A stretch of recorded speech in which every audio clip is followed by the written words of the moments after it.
بسم اللہ الرحمن الرحیم۔ السلام علیکم ناظرین، اسلامی سچے واقعات جاننے کے لیے اس چینل کو ضرور سبسکرائب کریں۔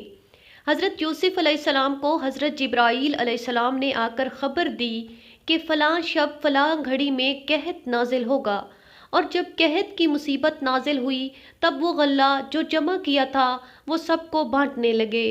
یہ دیکھ کر لوگوں کو کچھ تسلی ہوئی۔ حضرت یوسف علیہ السلام سے عشق کرنے والی زلیخا قحط کی وجہ سے آہوزاری کرنے لگی۔ جو شخص بھی حضرت یوسف علیہ السلام کا نام زلیخا کے پاس لیتا اس کو وہ انعام و اکرام دے کر رخصت کرتی۔ اس کے پاس جتنی دولت تھی سب اس نے لوٹا دی، یہاں تک کہ خود محتاج اور فقیر نہیں ہو گئی۔ وہ شب و روز حضرت یوسف علیہ السلام کے لیے روتے روتے بڑھیا اور ضعیف ہو گئی۔ چند روز اسی آتش فراق میں گزرے۔ حضرت یوسف علیہ السلام کی حشمت و دبدبہ بادشاہی کا اس قدر تھا کہ جس وقت حضرت یوسف علیہ السلام گھوڑے پر سوار ہو کر نکلتے تھے تو 40,000 مسلح پوش اور 4,000 جوان کمر بند زریں اور 1,000 صاحب ہوش مندان ان کے ہمراہ چلتے۔ ایک دن حضرت یوسف علیہ السلام گھوڑے پر سوار ہو کر سیر کرتے ہوئے اللہ تعالیٰ کی مرضی سے اس راستے سے گزرے جس راستے پر زلیخا تھی۔ لونڈیوں نے ان کو دیکھ کر زلیخا کو خبر دی کہ اے زلیخا، آج یوسف یہاں آئے ہوئے ہیں۔ یہ سنتے ہی زلیخا بے تحاشا دوڑی ہوئی آئی اور حضرت یوسف علیہ السلام کو پکارنے لگی، اے کریم ابن کریم، ذرا تو ٹھہر جا اور اس صحیفہ کا کچھ حال زار تو سن لے۔ حضرت یوسف علیہ السلام نے یہ سن کر فوراً اپنا گھوڑا وہیں روک دیا اور بولے کہ اے زلیخا، یہ کیا حال ہے تیرا؟ کہاں ہے وہ حسن و جمال اور خوبی تیری؟ بولی کہ تیرے عشق نے برباد کر دیا۔ اس کے جواب میں حضرت یوسف علیہ السلام نے فرمایا، ابھی تک وہی عشق تیرا موجود ہے؟ وہ بولی کہ چابک والا ہاتھ میرے منہ کے پاس لا کر ذرا دیکھ۔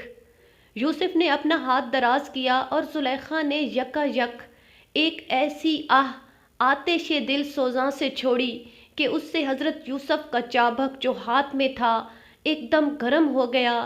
مارے تپش کے حضرت یوسف علیہ السلام نے اس چابک کو اپنے ہاتھ سے زمین پر چھوڑ دیا۔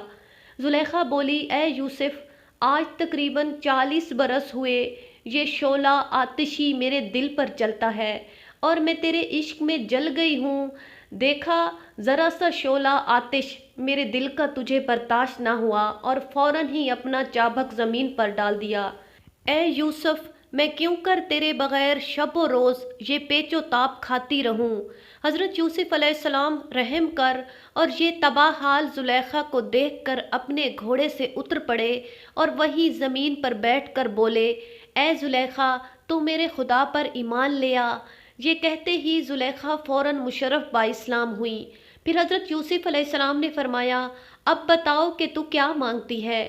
وہ بولی، اے یوسف، خدا کے دربار میں میرے واسطے دعا کیجیے کہ وہی جمال و جوانی اور بینائی چشم کی پھر مجھ کو عنایت ہو تو باقی عمر اپنی تیری خدمت میں صرف کروں اور اپنے خدا کی عبادت میں مصروف رہوں۔ یہ سن کر حضرت یوسف علیہ السلام نے اپنے سر کو نیچے کر لیا اور کچھ دیر تامل میں رہے۔ اسی وقت وہی نازل ہوئی کہ اے یوسف، تو کیا مانگتا ہے؟ مانگ، تیری ہر دعا قبول ہوگی۔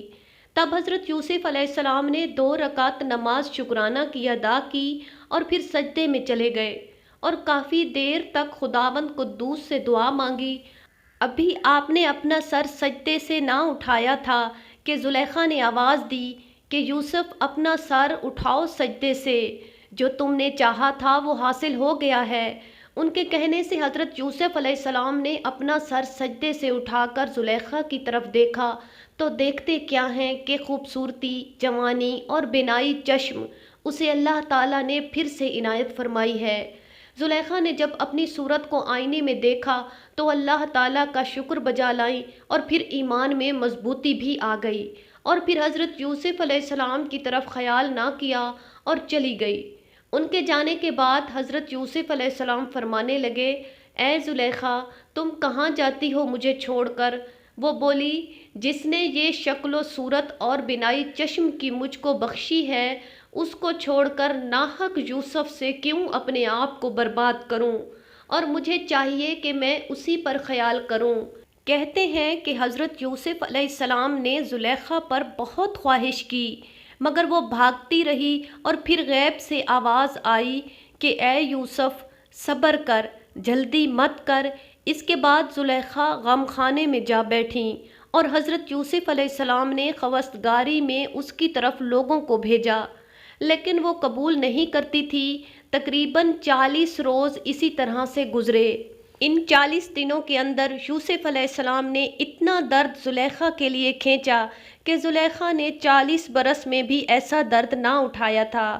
اس کے بعد بہت سے لوگ جا کر زلیخا کو واعظ و نصیحت کرتے رہے، پھر اس نے چند روز کے بعد نکاح قبول کر لیا۔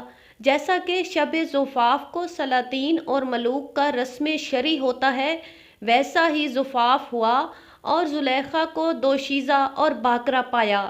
کچھ عرصہ بعد حضرت یوسف علیہ السلام نے حضرت زلیخا سے گزشتہ حال کو معلوم کیا، تو وہ بولی، عزیز مصر ضعیف مرد تھا اور میں اس وقت جوان تھی۔ جو کام زن و شوہر کا تخلیہ میں ہوتا ہے وہ میرے اور عزیز مصر کے بیچ نہ تھا۔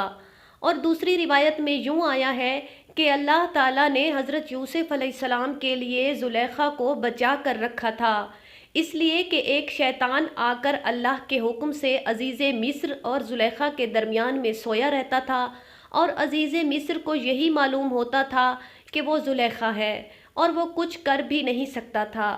پس حضرت یوسف علیہ السلام اور زلیخا نے مل کر اپنے گھر کو بنایا اور رہن سہن شروع کر دیا۔ کچھ عرصے کے بعد ان سے 2 لڑکے پیدا ہوئے۔ ملک ریان جب بالکل بوڑھا ہو گیا تو تمام کاروبار بھی بادشاہی کا حضرت یوسف علیہ السلام کو دے دیا اور خود گوشہ نشینی اختیار کی۔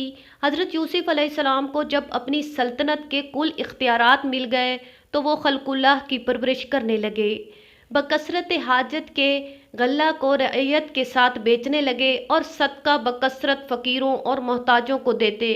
کچھ مدت کے بعد قحط سالی آئی، یہاں تک کہ 1 من غلہ 2 دینار ہو گیا، اور تمام گرد و نواح کی طرف سے لوگ مصر کی جانب اناج خریدنے کے لیے آتے۔